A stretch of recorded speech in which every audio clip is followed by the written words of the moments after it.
What is up, Earth's mightiest subscribers? It's Ernie Blerd without fear. Welcome back to the channel. Okay, today's video, we are going to be talking about Ten of Swords, Chapter 18, Hellions, number 6 by Zeb Wells and Carmen Carnero. And in this video, we are going to learn exactly what the Locus Vile are, and more importantly, what Mr. Sinister's real intentions in coming to Otherworld are, and why it could spell the absolute end of the Hellions. We're going to talk about all that and more right now. But first, wash your damn hands and let's hit that intro. Word to wise, grass only greener when it's fertilized. Gave them truth in these songs, they prefer to lies. Destiny beautiful, adrift in her purple eyes. You can't see me, you Stevie, wondering how I reach more evolutions than Evie and make it look easy. So a lot has happened since the last time we saw the Hellions, back in Hellions number 5, where they went to Avalon, spoke with Jamie, took Saturnine's horse unwittingly, and were being chased down by her royal guard. Oh, and Empath got permission from Mr. Sinister to basically turn Krakoa into his personal slave. Well, all of that aside, they have actually been on quite the journey. They have traveled across multiple parts of Otherworld. They've gotten incredibly lost, and by the time that we get back to them, they look like they have been through the ringer. Havoc and Nanny especially. Nanny has a dent in her shell and Havoc is missing an eye. They have completely run out of food, and for the most part, they're all getting on each other's nerves. This is basically a game of Dungeons and Dragons gone horribly wrong, where the party has mismanaged their resources and forgot about the most important class you should always have in the party: a healer. You know, someone who can heal people, can create food and water, and I don't know, do the things that no one ever seems to want to do in a Dungeons and Dragons game outside of being a murder hobo. Well, the good news is, after all the twists and turns and being tricked by gnomes and being misled by goblins, and not necessarily finding any dungeons or dragons for that matter, they do find a very dangerous figure in the name of Tarn,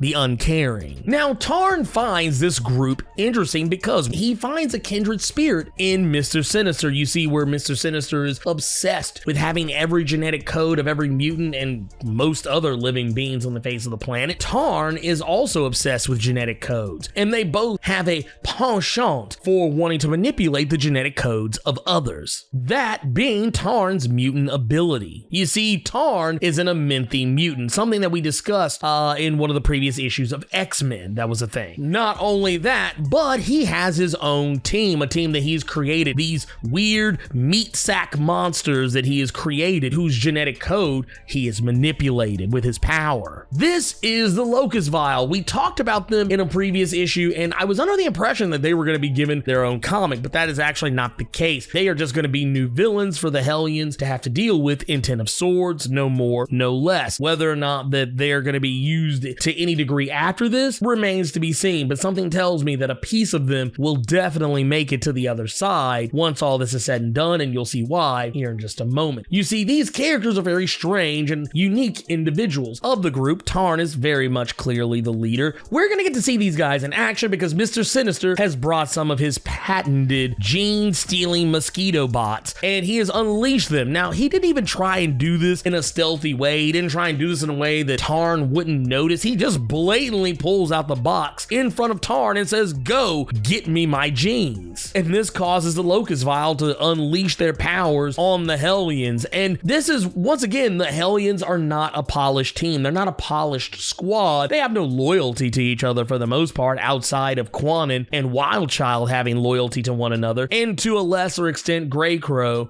and Havoc. Even the tenuous relationship that is being manipulated by Empath to make Krakoa his slave is immediately undone when Mudgear sends a shot from his arm that destroys Nanny. This causes Empath to take off running for the hills and releasing Krakoa from his manipulation. Now, this of course sets off Orphan Maker, who I thought this was going to be the moment that he was going to finally unleash. He does unleash, but we don't really get to find out the fruits of what he bears inside himself, because the second that Havoc tries to get into the fight, his hand is cut off by the Hex Butcher, and Sickbird has already already gotten her hooks in Krakoa. And before Orphan Maker can unleash his power, Amino Fetus grabs Orphan Maker's arms and rips them from his body and immediately begins trying to eat him, something that the Locus Vile realizes is about to happen and are trying to stop him from eating them because something bad is going to happen if he does so, and you don't really get to see what that is exactly because they cut away to showing that Sinister has basically gotten everything he wanted from his little mosquito bots. And he has tasked Quanin with leaving the Hellions behind and getting that box back to Krakoa, something that she doesn't want to do because she knows that she's going to be abandoning her people. She's going to be abandoning her squad who she feels responsible for, but Sinister does remind her that if she takes care of this for him, he's going to make sure that the thing that he is taking care of for her is handled. And something tells me that this goes back to some things that happened during the course of Fallen Angels, where the child that Quanin had that was stolen from her, that child will likely be returned to her somehow. Somehow I think Sinister is plotting to recreate that child for her so that she can have that chance at motherhood that she was robbed of back when she was first training as a ninja for the Hand. And of course, Wildchild sacrifices himself because he loves Quanin, he respects Quanin, and he does revere her as an alpha, and he goes in willingly, like he actually throws himself at the enemy, at the Locus Vile, and he is summarily destroyed for it. Now, Mr. Sinister, for all of his trickiness, he does try and sneak off, but he is caught before he can get through the gate back to Krakoa, and he is essentially ripped apart by Tarn the Uncaring, because Tarn actually saw a kindred spirit in Mr. Sinister. He actually saw someone who he probably could have allied himself with. They probably could have been the best of friends, but because Sinister is so self-centered and self-serving, it ruined any chance of that, and he has to pay. He begins tearing Sinister apart, literally dissecting him into pieces. Unfortunately, the party was split, and Empath went his own way, though we do get some reports that he was able to use his powers to get himself safely away from danger and kind of keep, not necessarily a low profile at Otherworld, but basically keep Saturnine off his ass. Meanwhile, Quanin, Havoc, and Krakoa were able to make it back to Avalon. But the second they get back to Avalon, they are beset upon by Saturnine's priestesses. But fortunately, Empath, who, because he has been so witty and guileless in using his powers in getting whatever he wants, he's able to make them afraid and leave them alone. Now that's all well and good. That's great, right? Of course, yeah, he was able to save the day. Empath actually saved his team. But that's not enough to make Krakoa forget what Empath did to him, using his powers on him and forcing him to become Empath's slave. And Krakoa, while thanking Empath for doing what he did, guts Empath, slicing his stomach and causing his guts to start spilling out all over Jamie's throne room floor, telling Empath that if he wants to live and not have his mind scrambled when he's resurrected after dying in Otherworld, if he doesn't want that, he's gonna have to crawl his way back to Krakoa. Something tells me that this isn't over between Empath and Krakoa, or who knows, maybe this is the moment that Empath needed to make him wake up and stop being such a sociopath, but being a sociopath is not something one gets over overnight, so yeah, I don't really expect this to end anytime soon. They're able to get back to Krakoa, they get back through the gate, everybody is safe and sound, it is amazing, it's great. However, as soon as they make it back, a black smoke overtakes them, and Quanin immediately knows who it is. Sinister. Sinister has returned. Now, I don't think this is the Sinister that we saw getting destroyed over on the other side of the gate, though who knows, maybe it could be, but we all know Sinister keeps a bevy of clones and all sorts of other things underneath Krakoa on bar Sinister, so I'm gonna go on a limb and say this probably is not the Sinister we saw getting dissected over there in Otherworld. As a matter of fact, I'm willing to gamble that this is the Sinister that we saw who won the game of rock, paper, scissors that sent the other clone of Sinister to Otherworld in the first place. Albeit a Sinister who is fully aware of what was going on and what the game plan was once they got to Otherworld. Sinister hits Quanin for 100d6 backstab damage and puts a bullet right in the middle of Havoc's brain pan. And as for Krakoa, he uses some kind kind of a device on Greycrow that causes him to disintegrate almost instantaneously. Now, that still leaves Empath, who has crawled his way back through Krakoa, and even though he's only halfway through, Sinister still decides that it's not worth it to have him be a witness. You see, he used that smoke for a reason. He didn't want anyone to see what actually happened when they came back through the gate. Fortunately for Sinister, though, Empath literally dies the second he gets through the gate. All the Hellions are dead. What is Sinister going to do about it? Well, he's going to tear his clothes and make it look like he was the only one who made it through the gate alive, screaming bloody murder that his Hellions have been perished. Now, this is not as big a deal as some may think. Of course, yeah, Quanon, Havoc,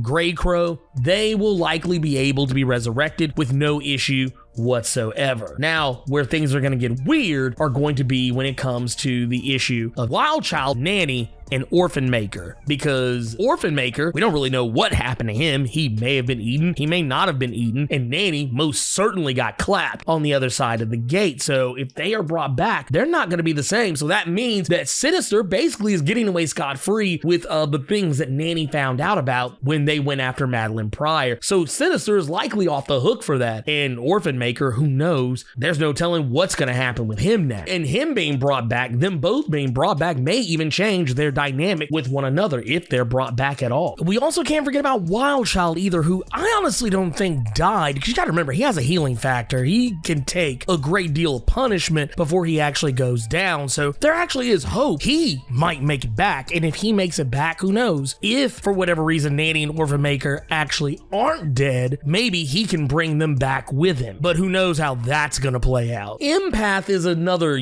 unusual one, because technically, he did make it through the gate, though not entirely.